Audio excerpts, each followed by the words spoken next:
Hello, everybody, and welcome to a new episode of the Leaders in Supply Chain podcast. I am your host, Radu Palamariu, Managing Director of Elcott Global, and I am delighted to have with us today Shekar Natarajan, who is the Chief Supply Chain Officer for American Eagle Outfitters. He's been with the company for quite a few years. He's done all sorts of, pretty much all the different scopes and roles within supply chain with great impact.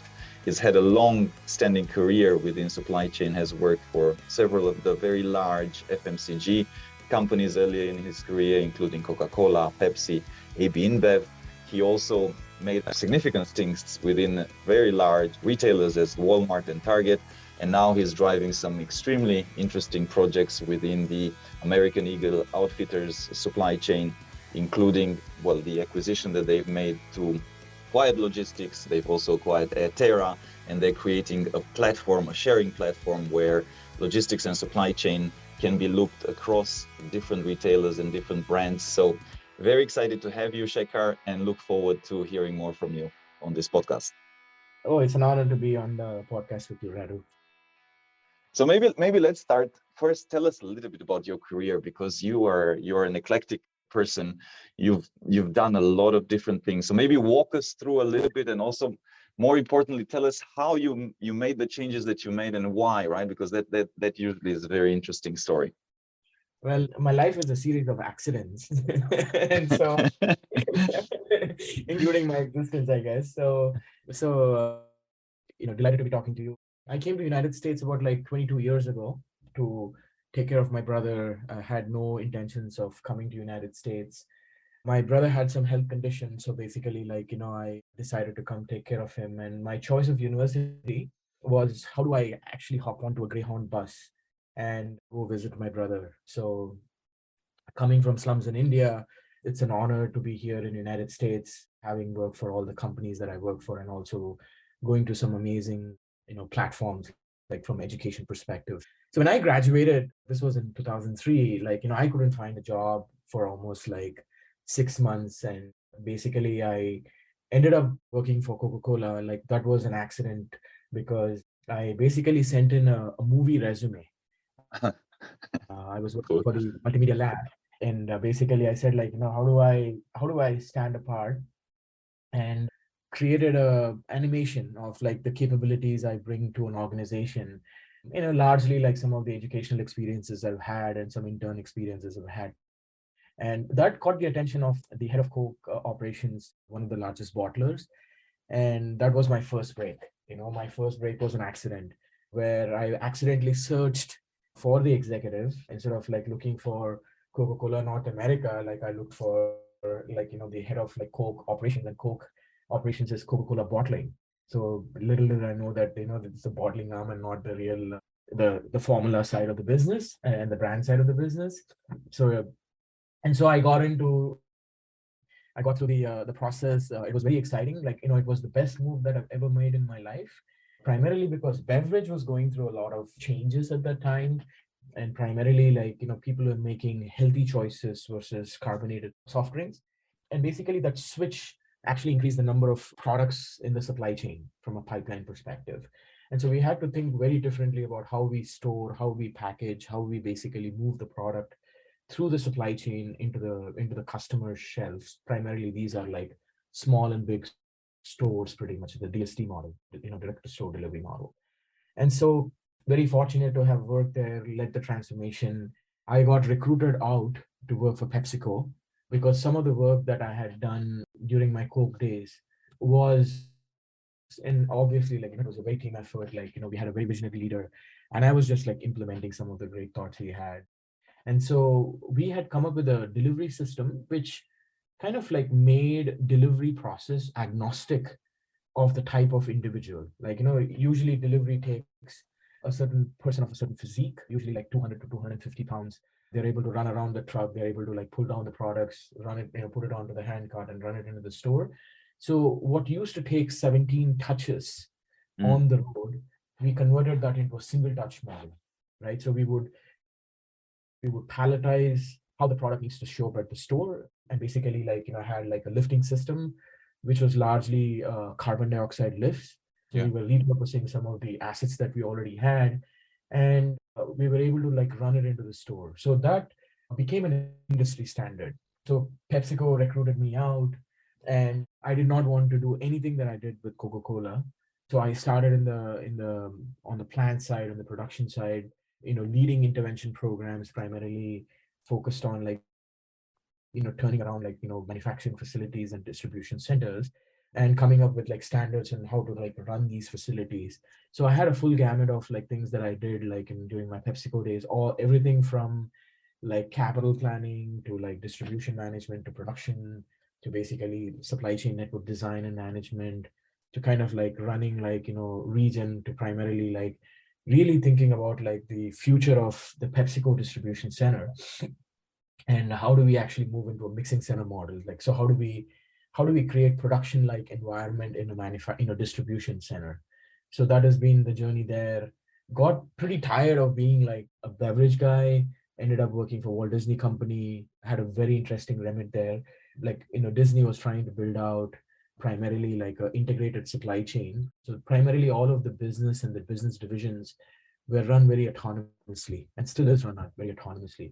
But supply chain is one thing that could be actually centralized and consolidated, because that plush toy can be made in like 5 different factories Mm. and is kind of deleveraged. And so is basically all of the non-merch procurement, right? So how do you kind of bring synergies across the division from a cost management perspective, but at the same time have a centralized visibility to what's going on across the enterprise? And that's also the same time when Tazreen was happening. So kind of like track and trace and kind of understanding the source of the product. How do we make the product? What are the standards that are applied?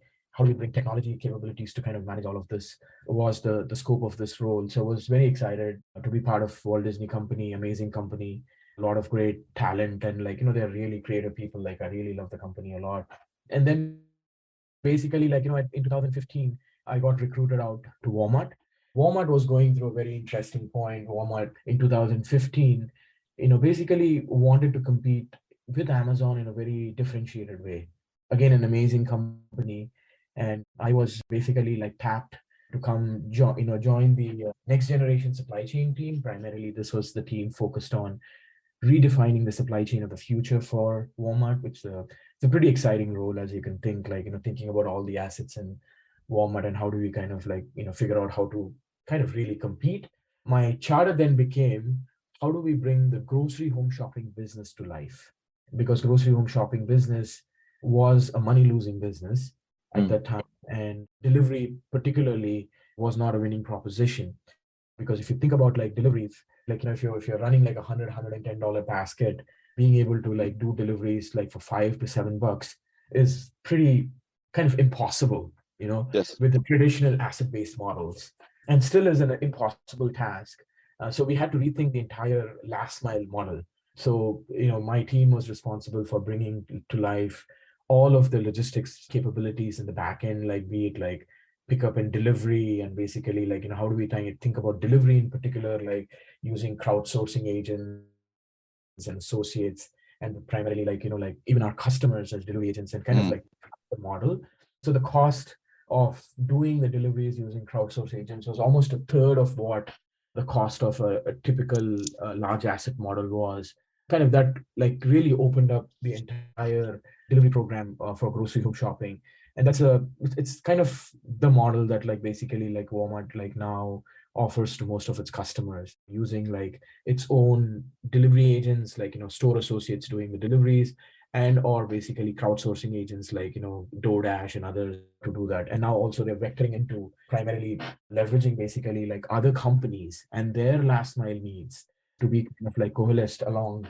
Because delivery you need a lot of density. Density comes from scales comes from aggregation could be across multiple categories and or multiple companies. So there is where I kind of learned the whole kind of e-commerce, the need of e-commerce, and why e-commerce could be, particularly the supply chain capabilities needed to kind of like perfect the e-commerce, could be basically the limiting factor for most of the mid retail. Right. So like Mm. the genesis of this idea post my Walmart days, during my Target time, where we were kind of doing all of the re-engineering efforts there, that no one can actually win the supply chain last mile game. Like, even a company like Walmart has to do something like go local to primarily crack open the last mile delivery model. Now, think about all the other people out there who are subscale. How do you even compete from a delivery perspective? How do you become competitive from a delivery, from a last mile capability perspective?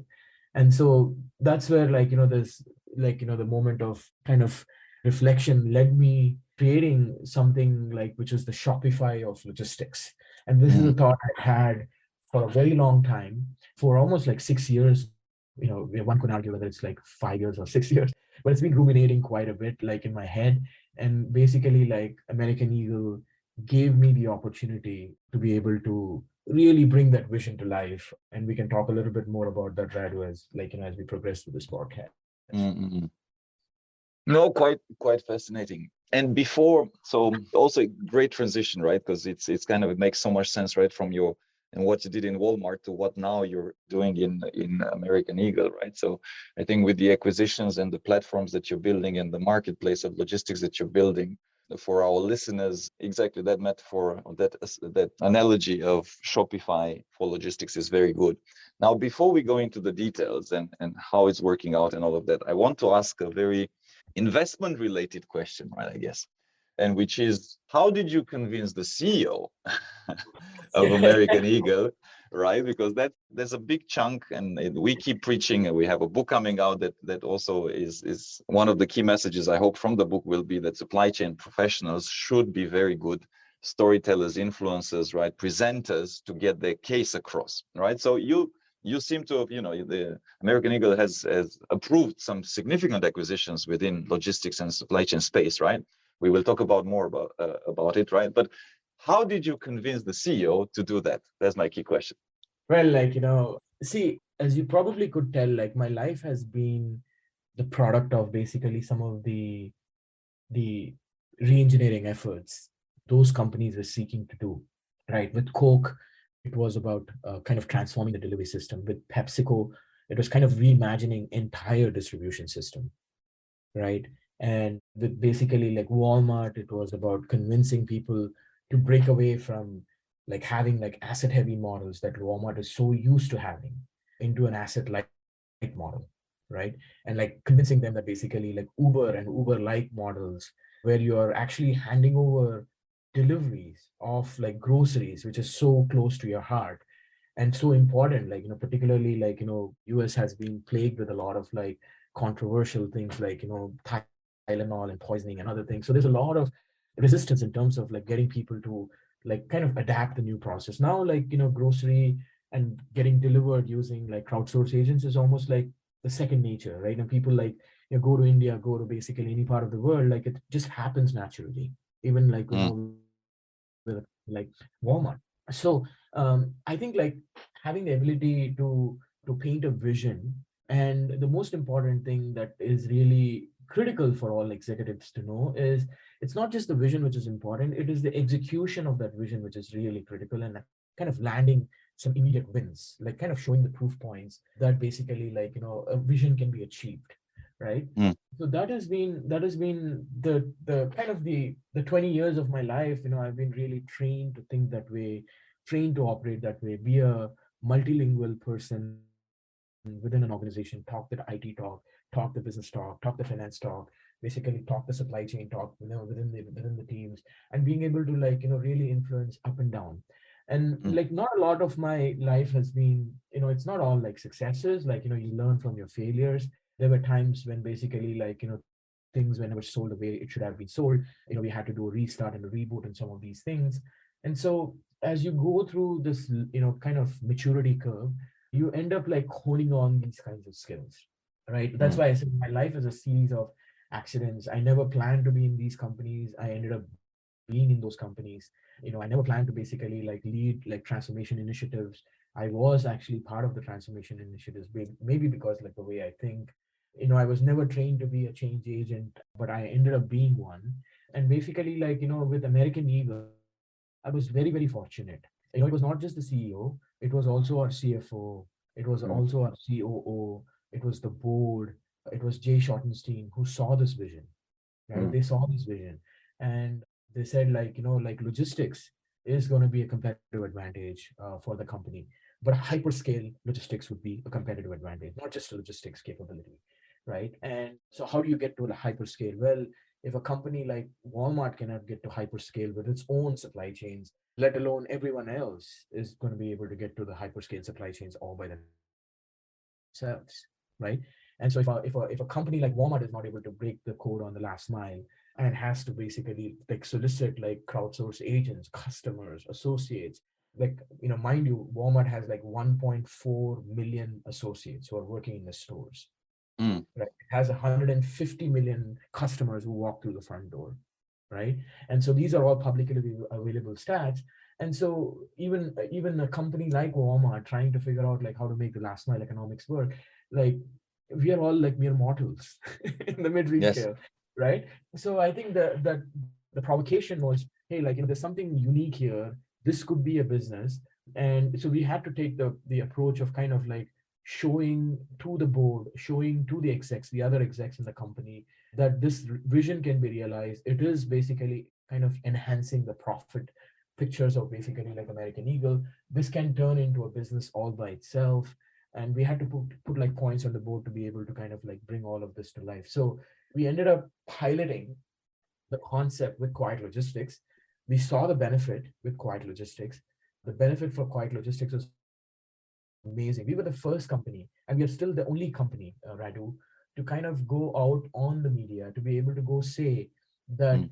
we are leveraging our delivery expenses year over Yes. year, spending less money every year than the prior year, when the market has actually gone up like 1100 basis point the other direction.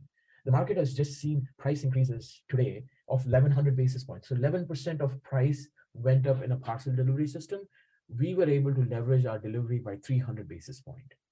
We were able to actually reduce the time it took for actually the end deliveries to be a day and a half faster than everyone else. We were able to basically like reduce the miles that the parcel traveled by 2.5 billion parcel miles, Mm. right? We were the only company which could basically say like we were actually putting profit, planet, and a purpose all on the same level playing field.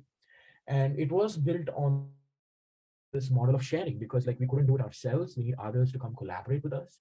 And so the rallying cry became open and sharing. And if my question to the board, my question to the CEO, my question to all of the execs within our company was, if American Eagle can get these kinds of benefits, think about all the others if they were able to share how great it would be to convert a cost center into a profit center for every Mm. company. And how great would it be to basically that if everyone stayed competitive and everyone could compete on the core of what they really do, which is the product itself, right? We are almost like, it's a myth for us to think that we can compete on the supply chain and we could forget the products. We got to Mm. really, we got to really, like, the customers really buying American Eagle jeans for the brand it stands for, not for the brown boxes or for the bag of like, package that showed up at your doorstep. There's no differentiation in that. The differentiation really lies in the product, the aesthetics, the fabric, the fit, everything that actually makes us very unique. And so we were able to convince the board. It's a wonderfully like progressive board. Like, we made a lot of unique bets. It has a history of innovation, and they basically like bought into the vision. And we were able to like successfully kind of transact with these companies to buy them and basically build out and incubate a business within our business, pretty much. Mm-hmm. No, and to give a bit of more context for those listeners that maybe don't know the whole details. I mean, even myself. So I'll need you to to complement my sharing. But so American Eagle bought Quiet for everybody. Bought Quiet Logistics, right? So Quiet Logistics is a, if my understanding is correct, an in-market fulfillment services type of a company, logistics company. And then they also bought AirTerra, which is kind of a zone skipping service to retailers, right? It's also used for the parcel, is mostly done for the parcels, right? And then you have this too, and then you're also building the soft assets, right? All the different platforms which have to do with operating systems, inventory, and so on. So then it's kind of an end-to-end almost supply chain solution that you can share with others. So complement that picture if I got it wrong, Shekar, or if there's some more things to add. No. You actually have completely nailed it. So on the spectrum of sharing, right? Like, so if you think about like what makes Amazon and Walmart the companies they are, and I had a wonderful chat with one of the leaders who actually leads and is part of Reliance Group. And basically, like, what he mentioned was like pretty amazing and remarkable. So India is going to be $11 trillion like a GDP country, right? And half their costs are going to be supply chain costs. Now, like supply chain costs include the product cost. Okay. So it's a product and the logistics cost. And so India is thinking about basically like how do we create a competitive, like, marketplace based on anchoring on logistics. Because if logistics basically primarily is the half the expenses, how do you enable like a friction-free commerce for all the different like, mom and pops out there, right? So there is a lot of parallels and corollary there. And so if you think about like what like makes Walmart and Amazon the company they are, it's the supply chain. It's largely a supply chain company enabling a marketplace. They're not the other way around, right? So, and these are like private networks, right? So they have like built-in scale. Just for context, American Eagle sells 225 million units a year. Walmart does about 50 billion units a year. So what American Eagle does in a year is Walmart doing in half a day, or like, sorry, a day and a half. And Amazon does it in half a day. Okay. So the scale is like almost like 250 to 1. Okay.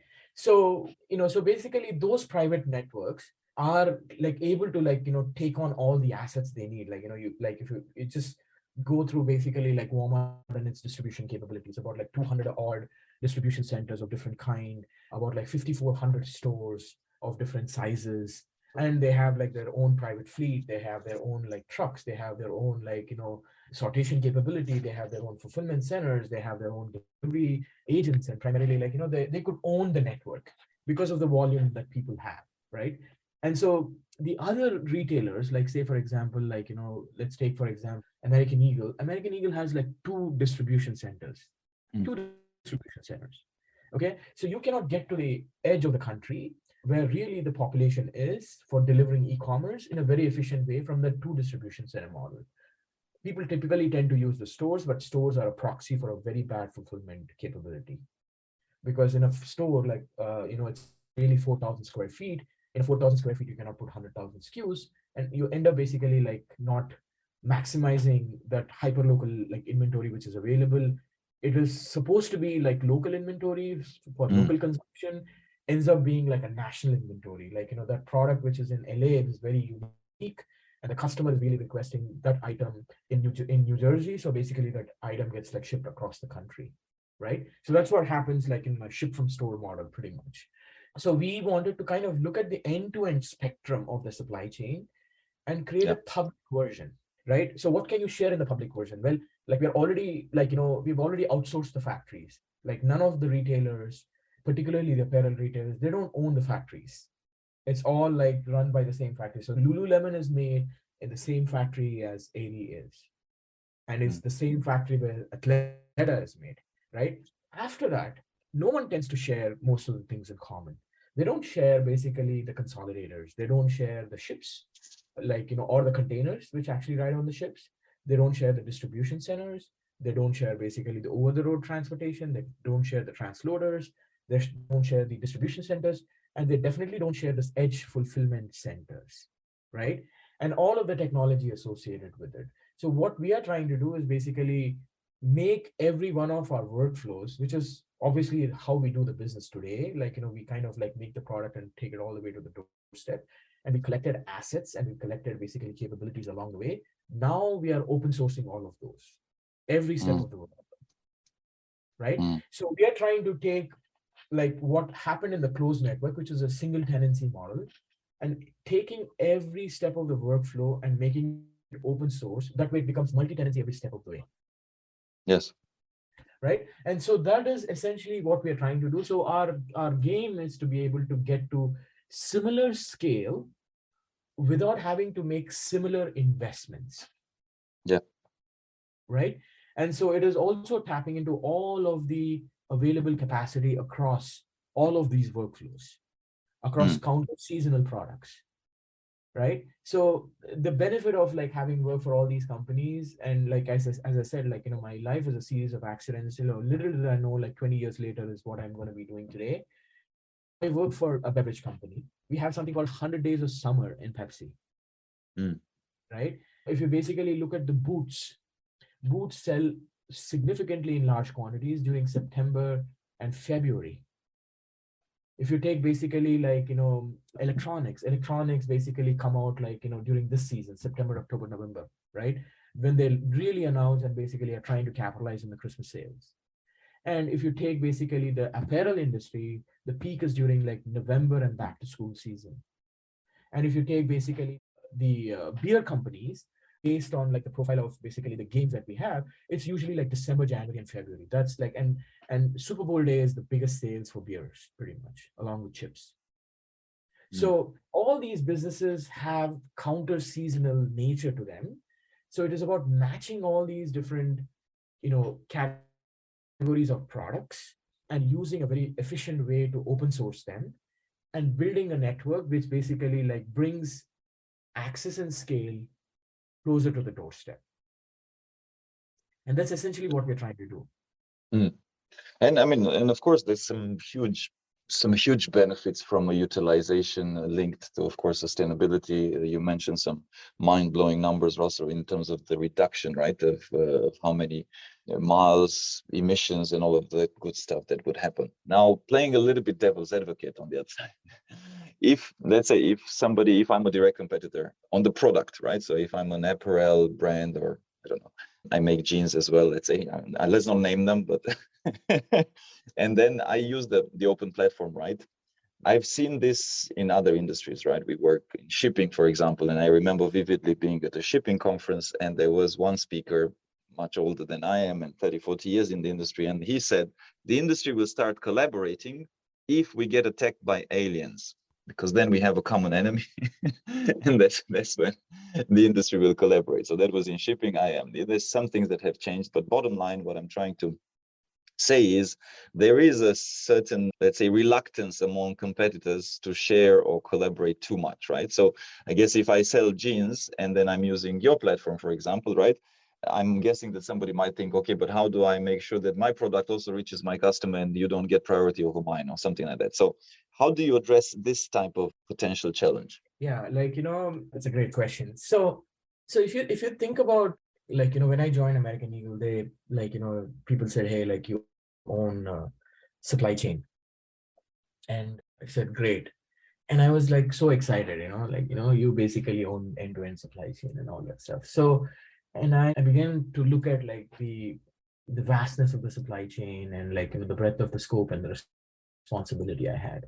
And I quickly figured that we only control the distribution center, right? We don't own the factory, like as I said, we don't own the transloaders and the consolidators. We don't own Maersk. We don't own JB Hunt of the world, over the road guys. We don't own CBRE and JLL and basically Prologis, which primarily like are the infrastructure providers. Sometimes the company ends up putting like a distribution center in the middle of the country. Like, yes, you get to own the box, you get to own the equipment within the box, maybe like, 200 associates who actually work the building, but you don't own the temp agency, which is absolutely needed during the peak. And then basically you definitely don't own the FedEx and the UPSs, and you don't own the mall. On this end-to-end spectrum, like, it's pretty jarring to know that you really don't have any control on anything, right? And so, and Yeah. if you look at like the way the world has moved, there's been a fragmentation on the supply side. So there are very few powerful players who control the pricing action and the opaqueness of the market, right? Like, take parcel industry in US, for example, it's managed and controlled by FedEx and UPS. Take basically like over the road carrier, there are a handful of players. Take the ocean carriers, there are a handful of players. Take basically the distribution center assets management, like, there are a few companies. So power is concentrated within a few hands. And there are like literally thousands of retailers who basically have no control. Yeah. And when people talk about like controlling the supply chain to deliver customer experience, I don't know what they're talking about. Absolutely don't. you know, Mm, because like, you simply don't have the leverage in the market. So logistics was like a buyer's market. Now it is a seller's market. And so basically, like, that's one thing that basically, like, I end up like telling like every one of my friends in retail that, like, you absolutely have no control on the industry. And the second thing is, what makes us very unique is the product. And we have really given up the control of the product. The same factory is making the smoothies airy product as is like Lululemon's, right? So product is what the customers are really paying us. They're not going to our websites and saying, "Oh wow, like, I'm gonna go buy this because like American Eagle has like this amazing delivery program where everything comes in a beautiful little like bag to my doorstep." But the customer, like, gets the same bag as another company, and they are getting it like, willy-nilly from any point in time, and no one is able to give a very reliable, predictable delivery offering. Everyone says today like 5 to 7 days on their website. Is it 5? Is it 6? Is it 7? Is it 2? Is it 3? No one knows, right? mm, So the differentiation is really at the product level, and we've given up the control on the product as well. mm, And so basically, like, for us, it is about finding people who believe in our vision, finding people that basically have come to realize that, hey, like, if Coke and Pepsi are only competing on their formula, which is very different, they don't own the reservoirs, which actually, like, is bringing the water into the system. Like Coke basically is 99% water with like sugar and a formula, and mm, so is Pepsi, right? Both those companies did not end up building their reservoirs, did not end up building their electric grids, did not end up building basically like, the entire, sophisticated, like, capabilities.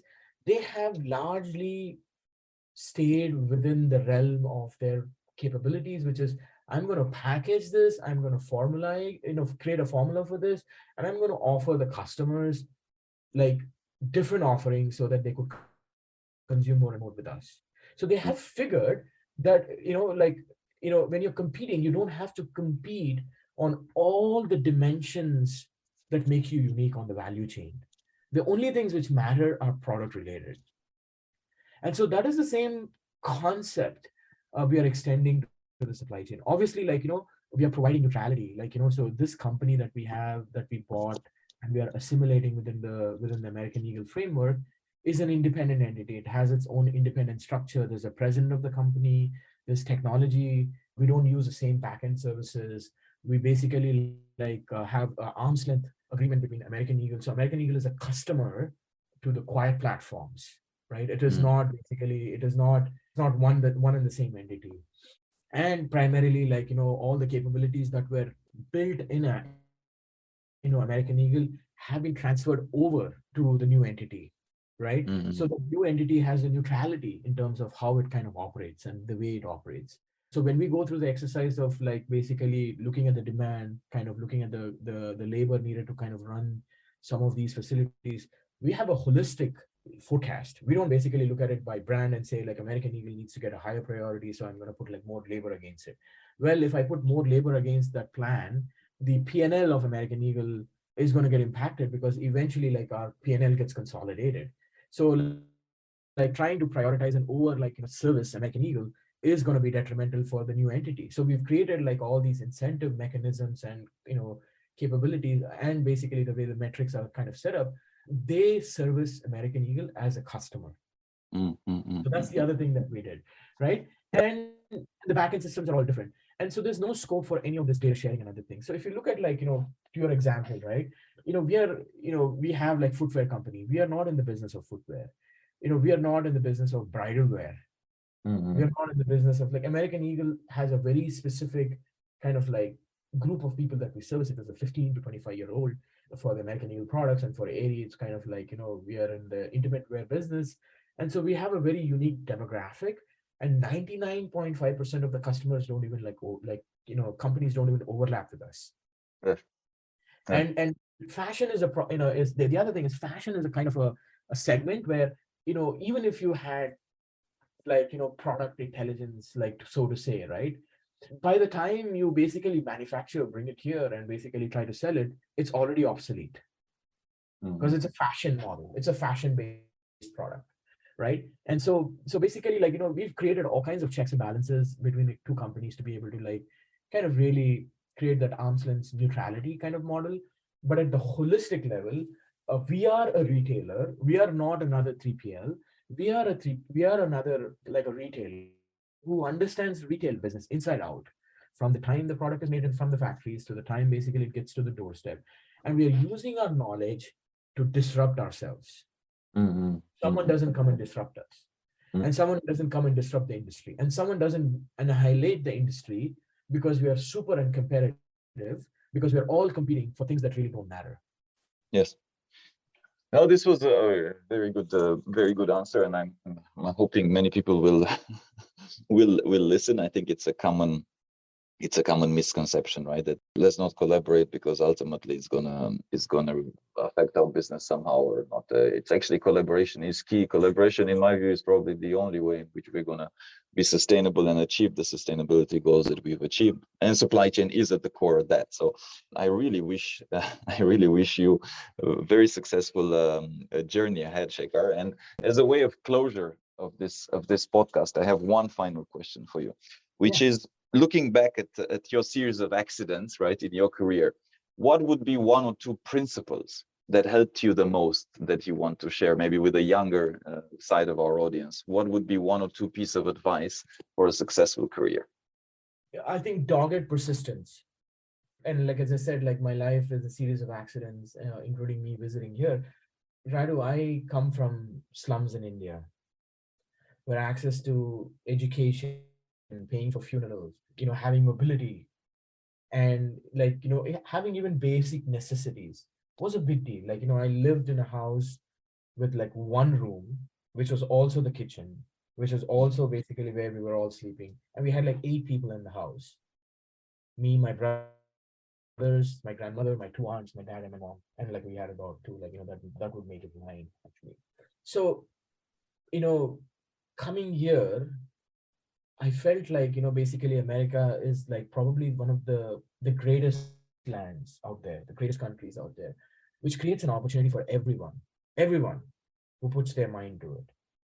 And so what America has done to me, from leveling the playing field, it didn't matter who I was, it didn't matter how I looked, it didn't matter where I came from. It gave me an opportunity to work for some of the best companies in the world. People have like, given me immense support.